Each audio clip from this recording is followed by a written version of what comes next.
Accent. It's the first rung on the Hyundai ladder, competing with the Honda Fit, Ford Fiesta, Toyota Yaris, Nissan Versa.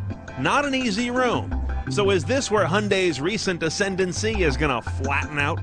Let's drive the 2012 Hyundai Accent SE and check the tech.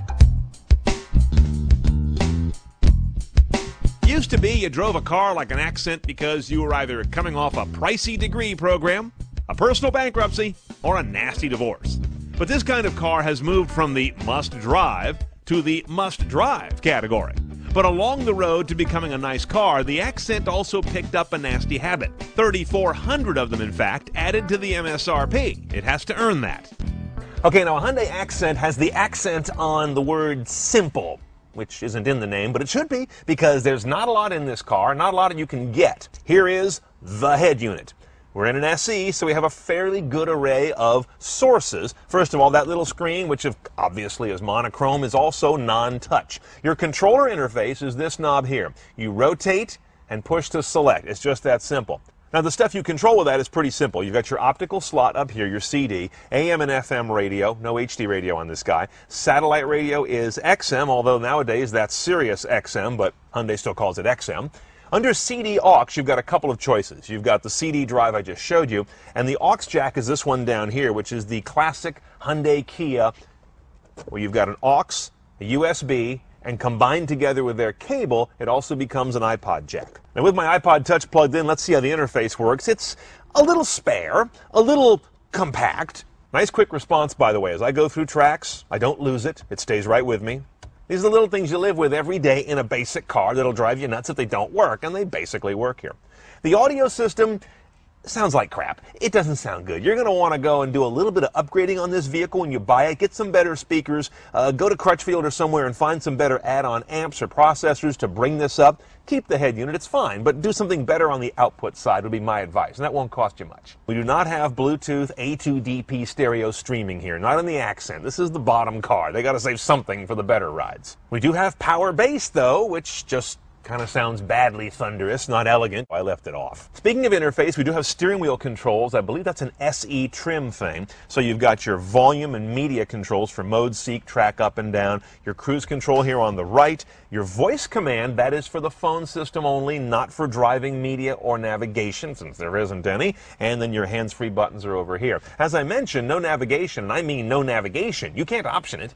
If you want option navigation on this, it's going to involve a suction cup, or it's going to involve juggling your smartphone. That's how you option navigation in an Accent. Overall, the materials on this car are good, kind of a rubbery hard plastic there, a different hard plastic over here, good stuff on the wheel, nothing smells stinky, which I can't say about all cars that are inexpensive. No leather available in this car, which is just fine by me. Oh, and above the seats, no moonroof, not even optional. That's unusual, especially in the high trim model, which this is on the Accent line. But no matter what you do, it's always a tin top. Now, our gear shift here, as you can see, is a manual 6-speed. This is your stock gearbox on an Accent. Spend $1,000 more and you get a 6-speed automatic, which in my experience is going to be a well-functioning gearbox that also brings in some new logic, what they call active eco. So the car can then take part in making you drive as less of a lead foot. But obviously with a manual, there's kind of no place for that logic, so that feature doesn't get rolled in with this transmission.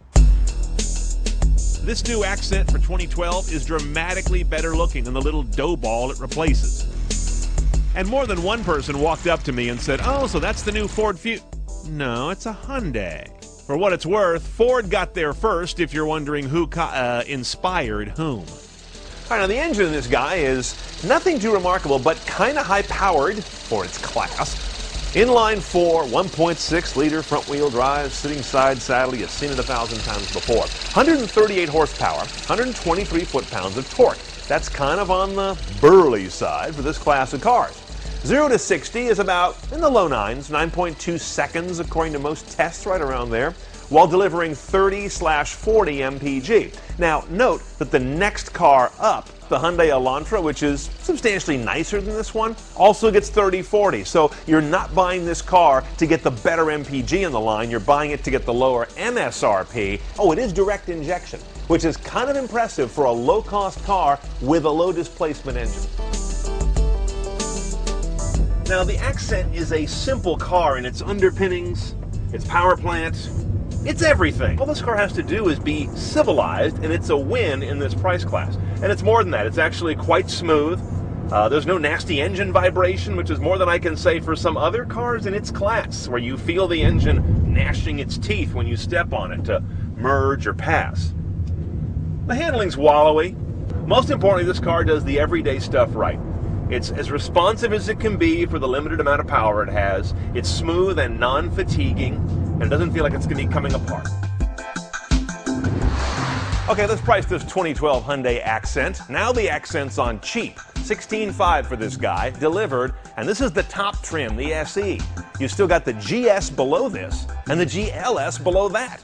The GLS, by the way, only available as an ungainly-looking sedan. Ugh, doesn't work for me. This and the model below it are only available as hatchbacks. Now, your options on this SE are pretty simple. $1,000 for the automatic with that Eco Drive mode, take it or leave it, and $35 for an iPod cable. That's it.